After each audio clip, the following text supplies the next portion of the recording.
Hey everyone, so the title for today's notes is, I should say, critical points. Okay, I'm gonna be honest with you, there's a lot of vocabulary, there's a lot of just definitions and new terms that I will be using today, but I think the more that we practice them and the more that you visually see them, hopefully they will stick. Let me know if you all have any questions. Okay, so we're going to be talking about critical points.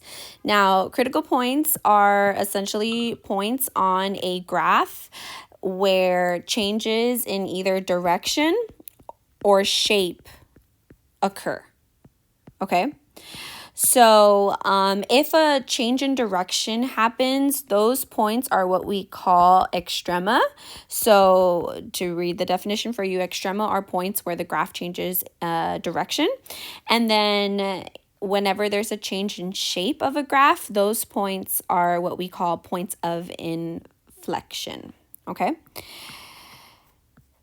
So again, I can read these definitions out to you guys 101 times. You can read them 101 times. That might be helpful for you, but to me, my personal experience, I think seeing them on a graph is most helpful. So I'm going to go ahead and kind of point these out for you all.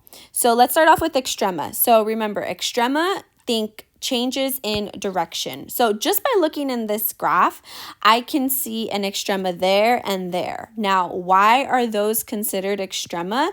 Because there is a change in direction that is occurring in the graph. It looks like this graph is going up, up, up, up, up, up, up, and then it reaches that point and then it changes direction. Rather than it going up, it's now going down, down, down, down, down, down, down.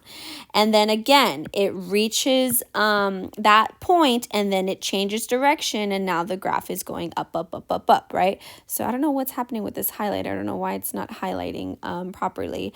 But yeah, so in yellow, I have highlighted the extrema. Again, extrema thinks points where changes in direction occur. Now, points of inflection, I can go ahead and highlight in green. Those are points where the graph changes in shape, but not in direction. So this right there is a point of inflection. Why? Because there's a change in shape of the graph, right? It looks like the graph is going down, down, down, down, down, down, down, and then whoop, it reaches like this little curvy part, but it doesn't change its direction. It's still going down as a result. However, it has that shift, it has that shape change, which is why we call it a point of inflection. Okay, so extrema are points wherever there's a change in direction. Typically, we'll refer to those points as either maximum or minimums, and then we're going to learn about different types of maximum and minimums in a second. And then points of inflection are wherever there's a change in shape, okay, of a graph, but not direction, not direction. Okay, so like I said, I kind of just said right now, extrema, there are different types of extrema. There are either relative or absolute minimums or maximum values. So I'm going to go ahead and just fill in these definitions, I should say these terms first, and then I'll show you guys on a graph what they look like.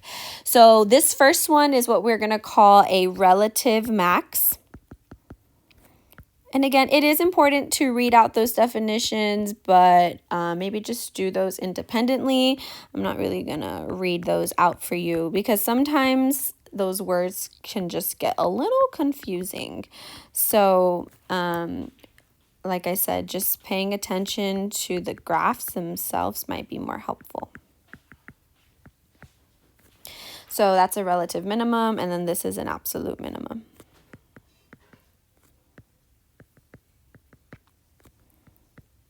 Okay, so what's most important here, or some things to kind of point out here is, first of all, these words can be used interchangeably. So a relative maximum is the same thing as a local maximum. A relative minimum is the same thing as a local minimum.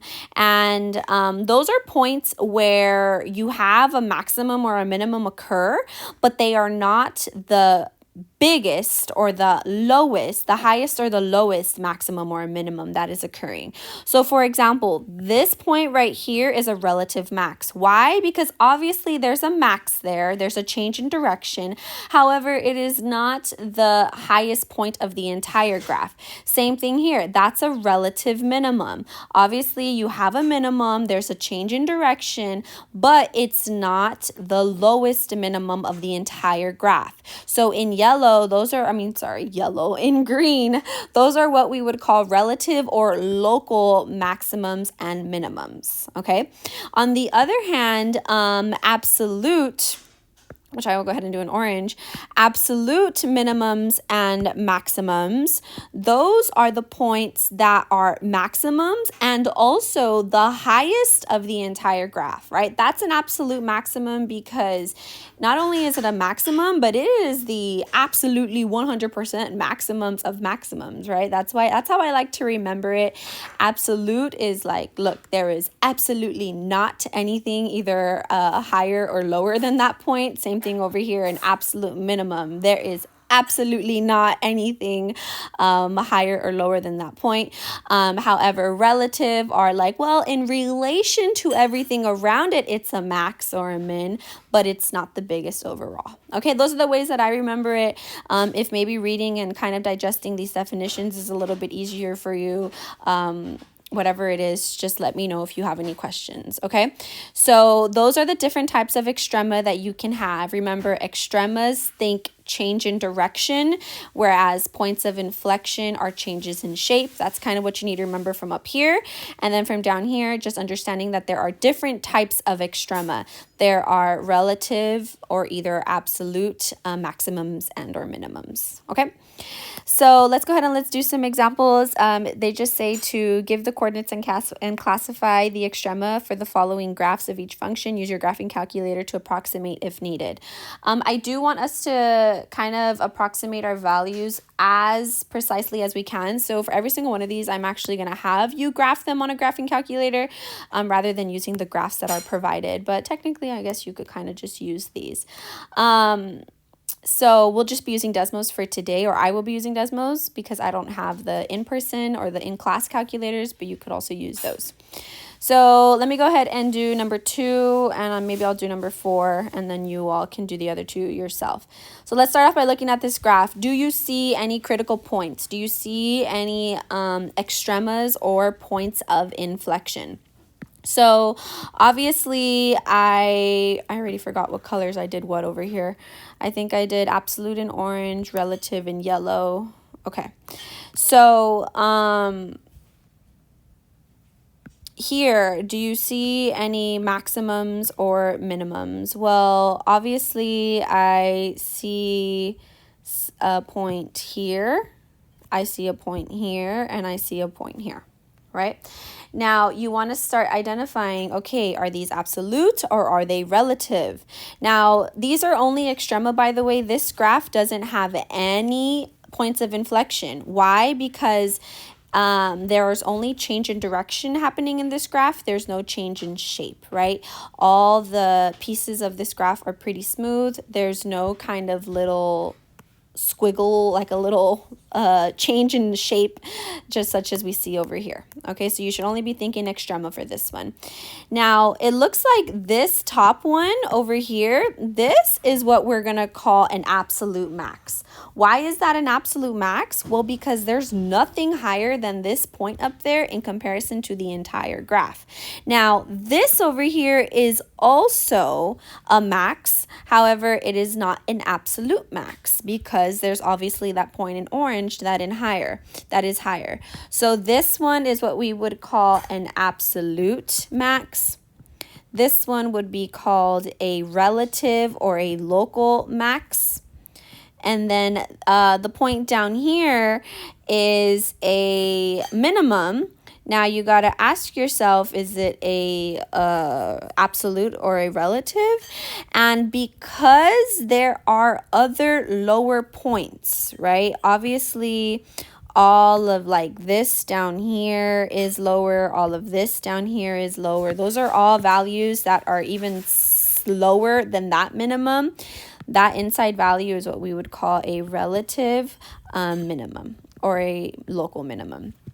So now that you've kind of identified them on the graph, you need to go ahead and label them off to the side. So let's go ahead and let's label our absolute max first. So like I said, use a graphing calculator to get these values to be super precise. Obviously, we don't see exactly what the x and what the y value of this one is, right?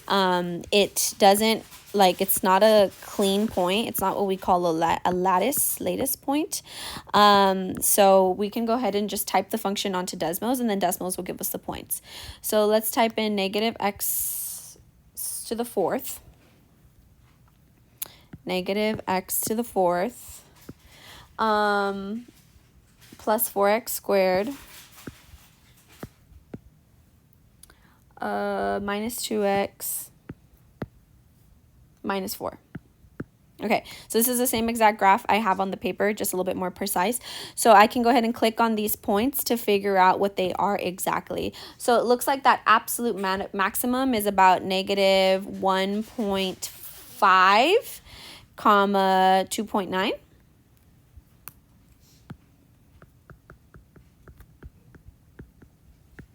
Okay, it looks like that relative min is approximately 0.3 and negative 4.3.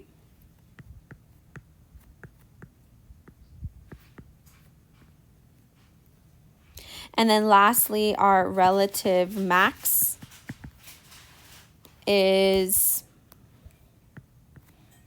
approximately 1.3 and negative 2.7.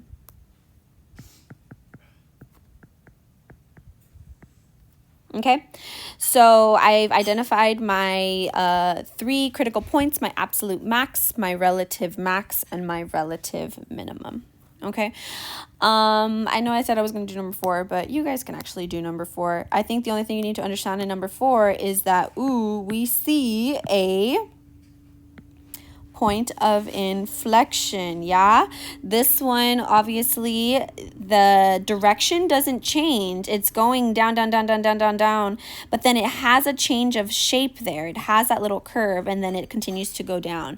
So make sure that you all just identify that point of inflection.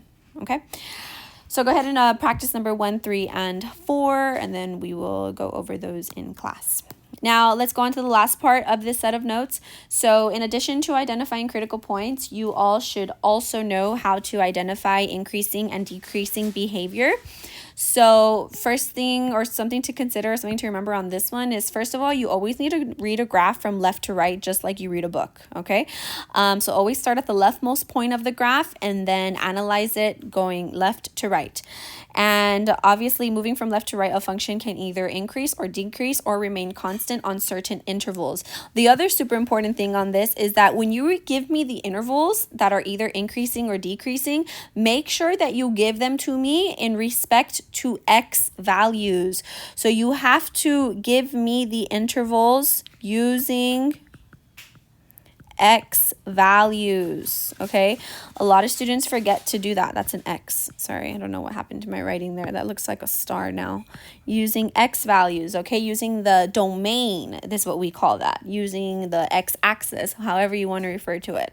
But yeah, so for example, this function to the right is increasing. So where exactly do we see this graph increasing? Where exactly do we see it going up? Well, the leftmost part of it right here is going up, up, up, up, up, up, up, up, up, up, up, up, up, up, up, and then it stops at that point. So what would the interval be here? Well, on the x-axis is coming all the way. Whenever this graph is going, has an arrow that is pointing downwards to infinity, that means, has an arrow that means that this graph is continuing on to infinity. More specifically, in this case, it would be from negative infinity all the way up to about -1. Again, using x values. I think the most difficult thing to remember for this, or the most important thing I should say, is remembering to give me the intervals using x values, okay? So it looks like this graph from negative infinity to about -1, it is increasing.